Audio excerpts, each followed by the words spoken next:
At the beginning of free agency, the Brooklyn Nets were one of the few teams in the NBA that actually had cap space, as several of their big contracts from last season were no longer on their salary cap heading into next season.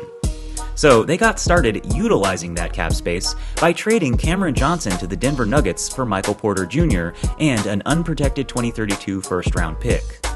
They were also a part of the three-team trade with the Celtics and Hawks that saw Kristaps Porzingis moved to Atlanta. But the Nets simply acted as a facilitator in that deal, taking Terrence Mann's contract from the Hawks into their cap space, providing Boston with a second-round pick, and getting back a first-round pick in this year's draft. Moving on, they also played a small part in the 7-team trade that saw Kevin Durant moved to Houston. All they did, though, was give up a second-round pick in this year's draft for 2 future second-round picks. And then they also gave new contract extensions to Zaire Williams and Day'Ron Sharpe. But then, at the draft, they had 5 first-round picks, and most people assumed they would retrade or try and consolidate a few of them, because no team has ever taken that many players in the first round. But they did. Yegor Jomin, Nolan Traore, Drake Powell, Ben Suraf, and Danny Wolf. Finally, like the 76ers, the Nets have an unresolved contract negotiation with a restricted free agent, in their case, Cam Thomas.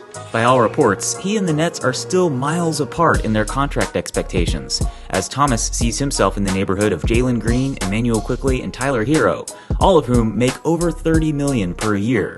But the Nets have made no indication that they're willing to offer anything close to that.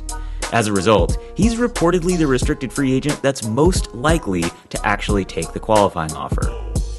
And right before we were about to publish this video, the Nets made one more move. They acquired Haywood Highsmith from the Miami Heat for basically nothing, just a ceremonial second-round pick swap.